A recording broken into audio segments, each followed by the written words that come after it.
Fala galerinha do 8º ano, tudo bem com vocês? Os que também não são do 8º ano, mas estão aqui assistindo esse vídeo, muito obrigado por esse privilégio. E agora nós vamos entrar num conteúdo novo, nós vamos estar continuando o nosso período de revoluções dentro do continente americano e, sem mais delongas, vamos ver o que temos para hoje. As independências do Haiti da América Espanhola, parte 1.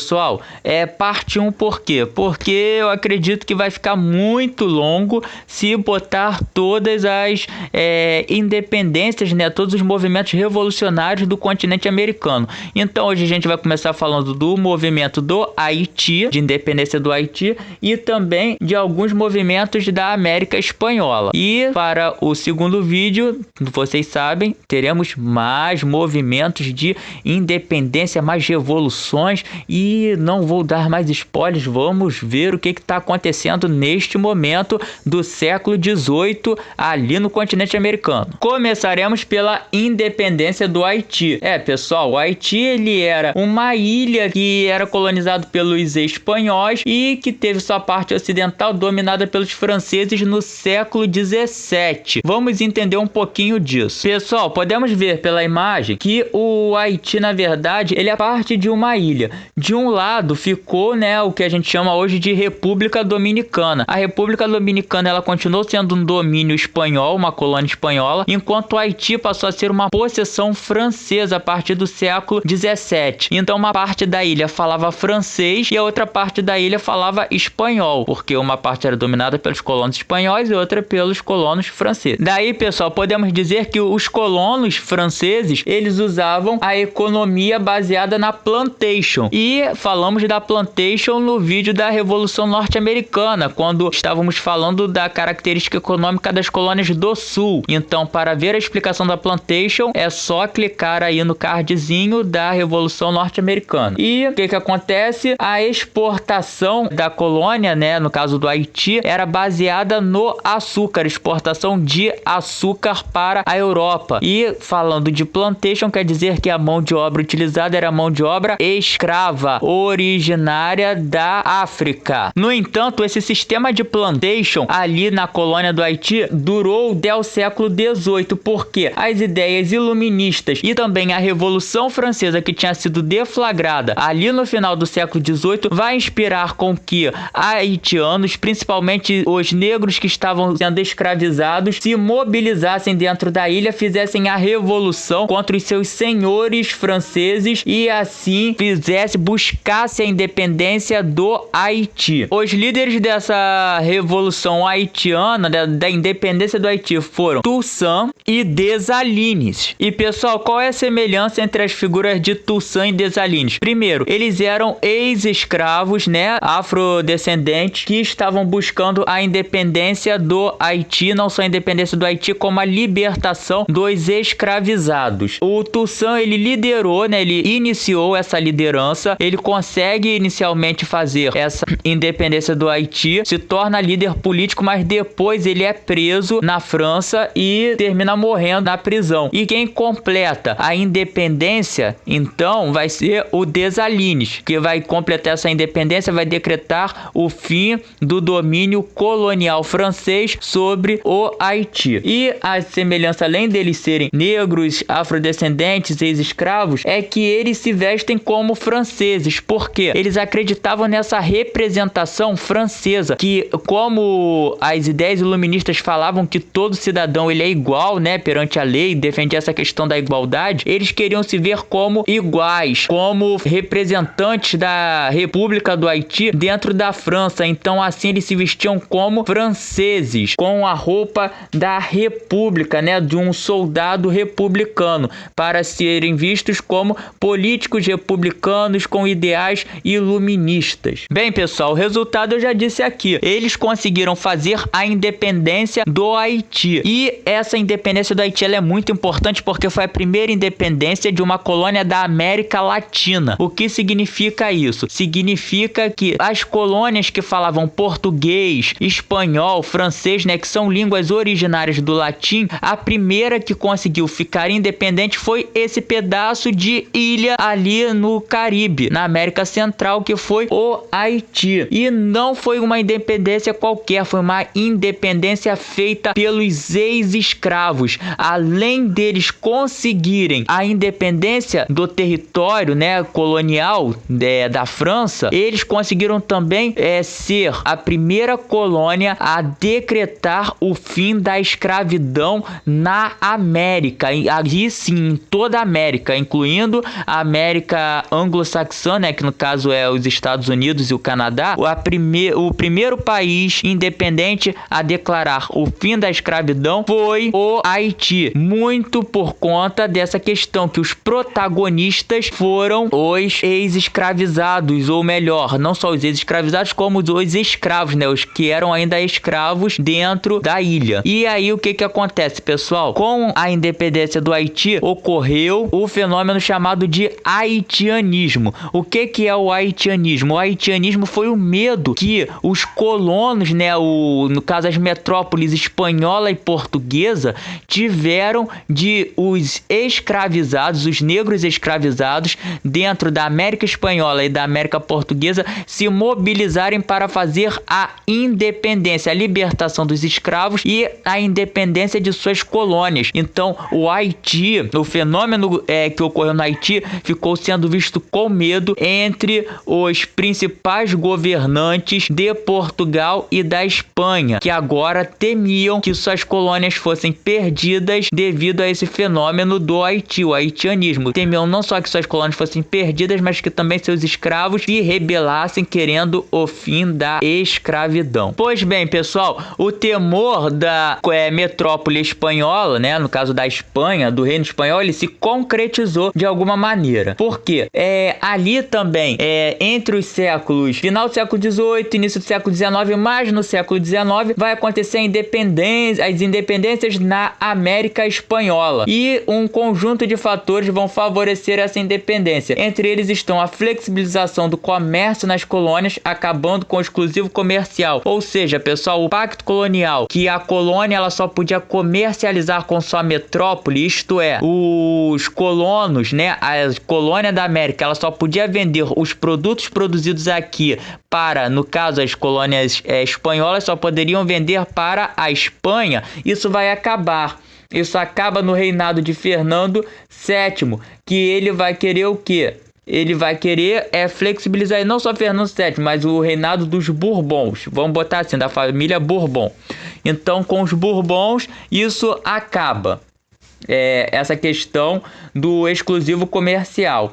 E com o fim desse monopólio, o que vai acontecer? A coroa espanhola ela vai apertar, vai pressionar as colônias a pagarem mais impostos para a Espanha. No entanto, em 1807, 1808, vai acontecer a invasão de Napoleão à Espanha. E é aí que o bicho pega, pessoal. Porque quando Napoleão invade a Espanha, os espanhóis vão ficar com a estrutura de governo abalada e isso vai se refletir aqui na América, no continente americano e suas colônias, porque vai ocorrer um vácuo de poder. Quem os colonos vão obedecer agora? A quem eles vão prestar obediência? Não tem um rei no poder e Napoleão deixou as coisas meio bagunçadas na Espanha, favorecendo com que as ideias iluministas que já estavam correndo a América, junto com esse vácuo de poder, desse fôlego para que os crioulos ganhassem mais autonomia dentro das colônias e assim promovesse uma organização para a independência.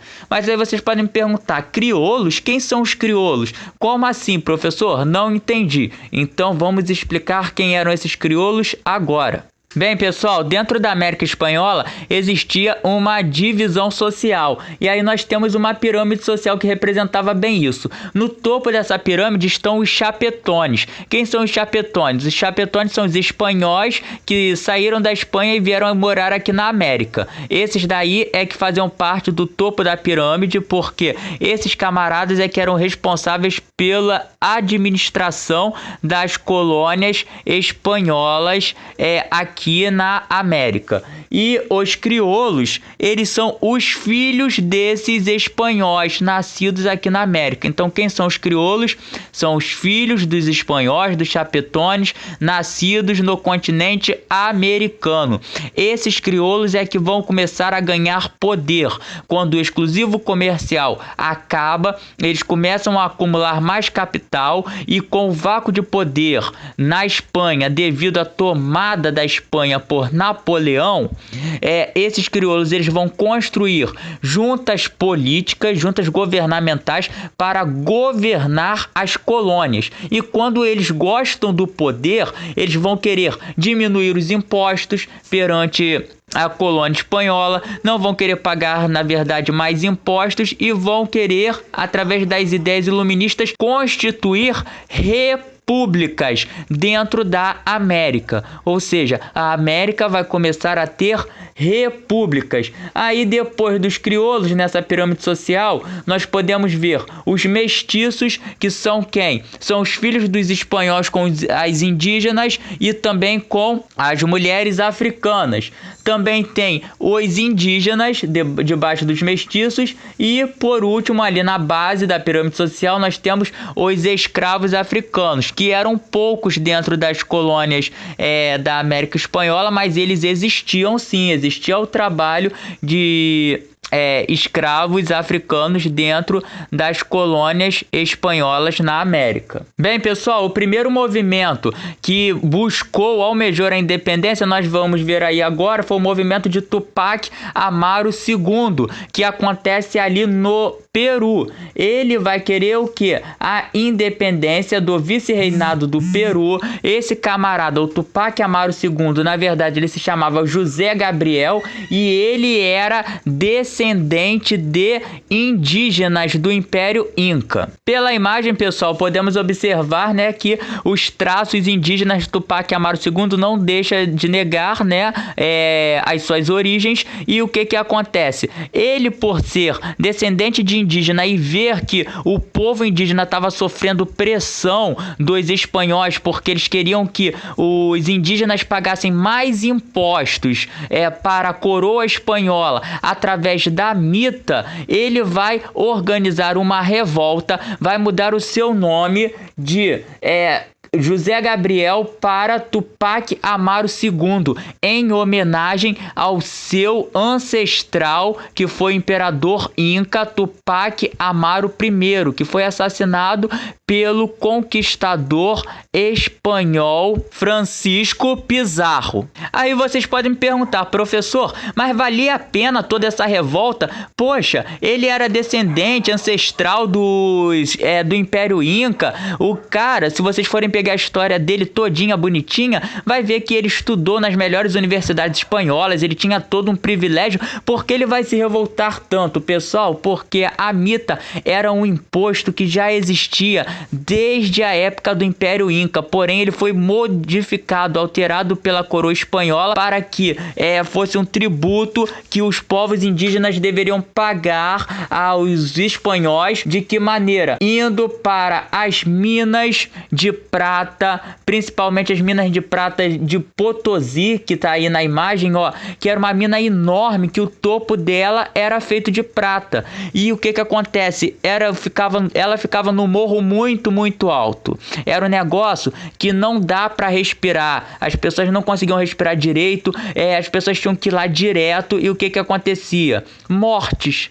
as pessoas não aguentavam trabalhar dentro dessas minas e terminavam morrendo. Então, além de não estarem conseguindo pagar os impostos por serem valores absurdos cobrados pela coroa espanhola, o que acontecia? Essa galera aí estava morrendo, e isso revoltou o nosso amigo Tupac Amaru II. Aí, pessoal, nós podemos ver algumas reivindicações que Tupac Amaru II fez à coroa espanhola em seu movimento de independência. Ele queria a expulsão dos espanhóis com a abolição de toda a sua organização administrativa, a restituição do Império Incaico, ou seja, do Império Inca, que deveria ser restaurado tendo à frente hoje descendente da aristocracia Inca, ou seja, de alguma maneira ele iria se beneficiar, porque ele era um desses descendentes. A introdução de transformações substantivas na estrutura econômica, entre elas a suspensão da mita indígena e da liberdade de comércio, ou seja, ele queria acabar com este imposto cobrado que era o imposto da mita.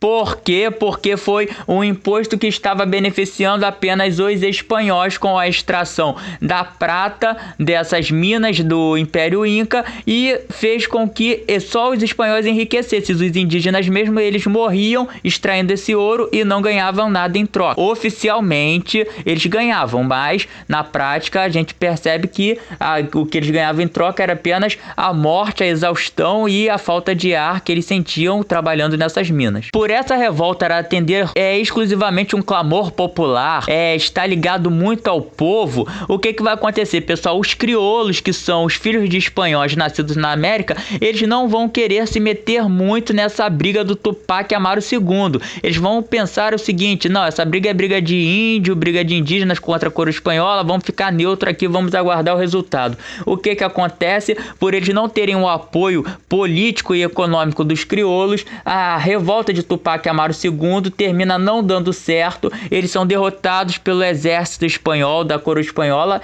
e Tupac Amaru II termina executado em praça pública. No entanto, o valor de Tupac Amaru II, ele não foi esquecido pelos peruanos, pelo Peru. E o que acontece? Uma das notas da moeda do Peru homenageia esse grande líder que foi Tupac Amaru II, o precursor da independência do Peru e aqui da América Espanhola, no caso da América do Sul, da América Espanhola do Sul, né? E de Tupac Amaru II chegamos aos libertadores da América. Sim, pessoal, libertadores no plural, porque destacaram-se dois crioulos. Agora sim, né, os crioulos chegaram ao poder ali na América e, né, começaram a se mobilizar para fazer a independência dessa América Espanhola, começar a instituir repúblicas americanas. Sim, porque repúblicas americanas, porque eles são influenciados por ideias iluministas, e as ideias iluministas defendem a constituição de repúblicas, no sentido do liberalismo político. E nós temos o que? Simão Bolívar, que é um grande participante dessa independência da América. E nós temos também San Martín. Bem, pessoal, Simão Bolívar, ele era de origem venezuelana e ele participou da independência da Gran Colômbia e da Venezuela. Sendo que a independência da Venezuela, pessoal, ela tem um contexto à parte, porque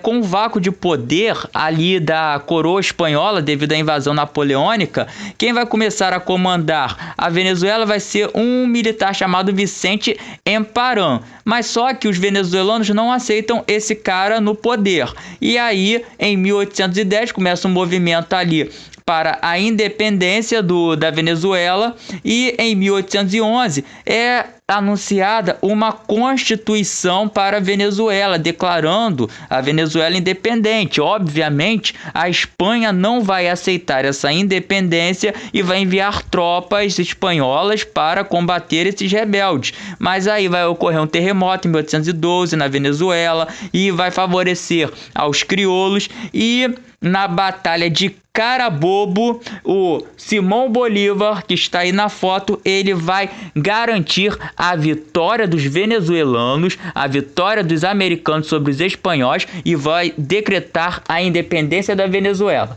Quando ele consegue essa independência, ele já parte para Gran Colômbia e consegue também a independência da Gran Colômbia. Por quê? Simples, porque o objetivo de Simão Bolívar era fazer o pan-americanismo. O que é isso? Que existissem repúblicas independentes dentro do continente americano, mas que elas tivessem uma ajuda mútua, ou seja, elas se ajudassem, elas estivessem unidas, como num bloco. Entenderam, pessoal? Cada uma vai ter sua independência, vão ser países independentes, mas eles vão estar unidos em um bloco. Unidos contra o quê? Contra ataques de estrangeiros. No caso, quem são esses estrangeiros? Os europeus. Contra os europeus, contra qualquer um que queira dominar essas novas repúblicas americanas. Essa era a ideia de Simão Bolívar ao tentar instituir o pan-americanismo dentro da América. Era a união dos estados independentes da América. De Simão Bolívar podemos pular para San Martín. San Martín, que foi um desses libertadores da América, e ele era de origem argentina, participou efetivamente da independência do Chile, do Peru e da Argentina, pessoal. Aí, pessoal, nós podemos dar um adentro na independência da Argentina, porque a Argentina, de Simão Bolívar, né, já que ele era um argentino, ela fazia parte do vice-reino do Rio da Prata. E esse reino incluía os atuais territórios da Bolívia, do Paraguai, parte do Uruguai e da própria Argentina. E até do Chile ali, parte do Chile também compunha esse território do vice-reino da Prata, ou melhor, vice-reino do Prata. E o que ocorre? Ocorre que em 1810 a Argentina vai fazer o seu processo de independência, e esse processo de independência ficou conhecido como a Revolução de Maio. Então, pessoal, a Argentina consegue essa independência, tudo bem, tudo feliz. O responsável por ela vai ser o Simão Bolívar, que depois vai lá no vice-reino do Peru e também faz a independência do vice-reino do Peru, vai chegar lá também na Companhia Geral do Chile, vai fazer a independência totalmente do Chile. Só que no Paraguai não aceitam isso, porque depois de várias e várias guerras lá, porque a independência da Argentina só vai ser oficializada em 1816, e o que vai ocorrer? O Paraguai não vai aceitar ser subordinado a Buenos Aires e vai querer a sua independência, a sua autonomia. Então, depois de vários conflitos, né, quando a Argentina ela faz a sua Revolução de Maio em 1810, o Paraguai não aceita ser subordinado a Buenos Aires, ele vai começar um novo conflito com os argentinos. Então, os paraguaios e argentinos vão entrar em conflito e vão ficar até 1816, que aí sim, em 1816, o Paraguai consegue a sua independência e vai passar a ser governado por José Gaspar Rodrigues Francia, um camarada que vai assumir ali a república durante 26 anos. Então, pessoal, temos alguns eventos esportivos que nós podemos associar a essa independência das colônias, né, espanholas, e uma dessas competições esportivas é a Copa Libertadores da América. Quando falamos de Copa Libertadores da América, nós falamos de uma homenagem direta a Simão Bolívar e a San Martín. E outra homenagem são que os Jogos Pan-Americanos, que Pan significa o quê? Pan significa união, estão unidos. Então, os Jogos Pan-Americanos celebra a união das nações através do esporte, né, dos esportes olímpicos, e isso daí nos remete ao pan-americanismo que foi defendido por Simão Bolívar. E aqui na América do Sul, é claro que esses libertadores da América, tanto Simão Bolívar quanto San Martín, eles não foram esquecidos, e uma estátua em homenagem a ambos foi construída em Quito, no Equador, homenageando esses libertadores, esses camaradas que foram fazendo a independência da colônia da América Espanhola, e através da independência da colônia da América Espanhola, eles conseguiram constituir repúblicas aqui na América do Sul, e essas repúblicas inspiradas nas ideias iluministas. Bem, pessoal, é essa a aula de hoje, ficamos por aqui. Até a próxima. Tchau, tchau. Valeu.